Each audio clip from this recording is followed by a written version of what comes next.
'cause I'm free pouring. Today, I'm going to teach you guys how to free pour like a boss. Do they still say boss these days?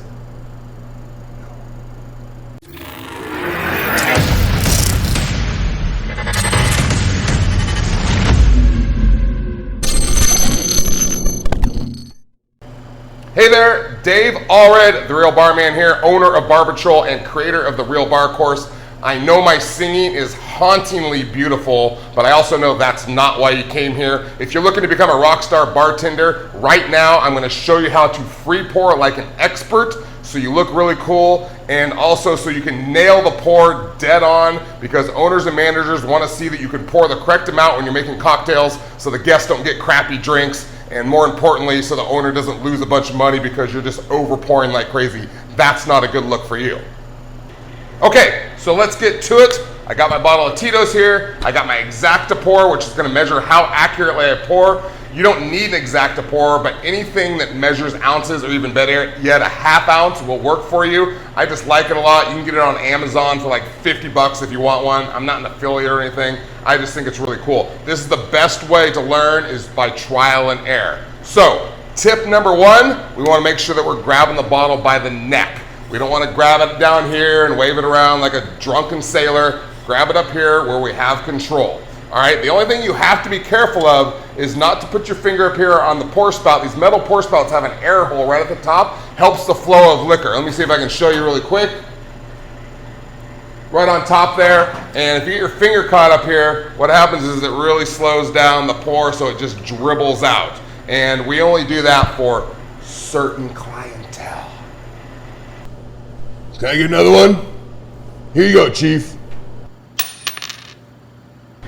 Oh, thanks, pal. Here you go.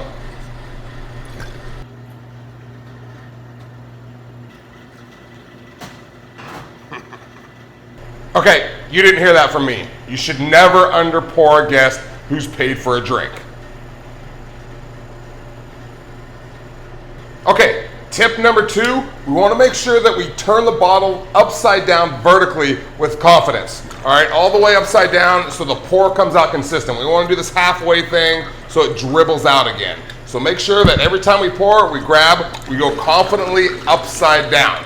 Tip number three, when we cut the pour, we go upside down, we bring it down to the bottom, and we cut aggressively with the wrist. All right, we don't come down and then just kind of let an extra ounce dribble out. Okay, so it's straight up and down, come down, cut. Got it? Okay, tip number four, let's talk about the count. That's why we're here. When I do bartender trainings, the method I teach is we mimic the sound of those old English ambulances. The ones that go, that's about the speed and cadence that we like to do. I know it sounds ridiculous to match that sound to pouring liquor, but it works really well. The ambulances themselves sound pretty ridiculous, so I don't know what the English were thinking, if they were drunk or whatever, but it works really well, so thank you, Winston Churchill. So here's how it works. Every 2 counts is a half ounce. So 1, 2, half ounce. 1, 2, 3, 4, ounce. 1, 2, 3, 4, 5, 6, ounce and a half. Hopefully you see the pattern here.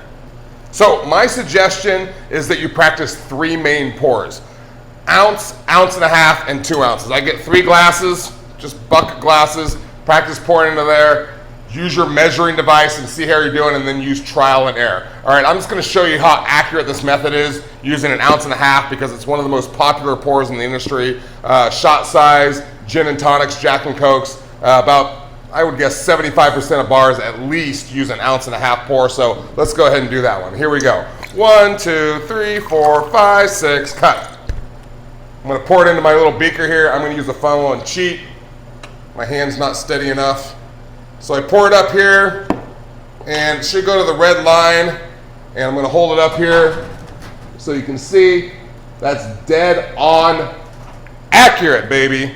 But I've done it quite a bit. So this takes a little bit of practice. You do it once in a while, you pour it in, and then you got to figure out how to slow your cadence down or speed it up based on your pours. It's just all trial and error over and over again, and you'll be slinging drinks quickly in no time. You'll see. And then The last thing, tip number 5, or more like a bonus tip, you want to make sure you watch for the air bubble. If you go back and see the video, if you rewind, you can see that there was an air bubble when I was doing the count. You need to halt your count when the flow of liquor stops and then start it again when the flow starts again. This is more of an art than a science, and the more you practice it, the better you'll get. And that's going to do it for the day. That's your lesson on free pouring. If you have that itch, that aching desire to become a kick-ass bartender, click on the box appearing on the screen. Check out the course details of the Real Bar course. See if registration is still open right now. Subscribe to my YouTube channel so you and I can spend some more quality alone time together. Email me at dave@therealbarman.com if you have any questions. I will see you next time. I'm out.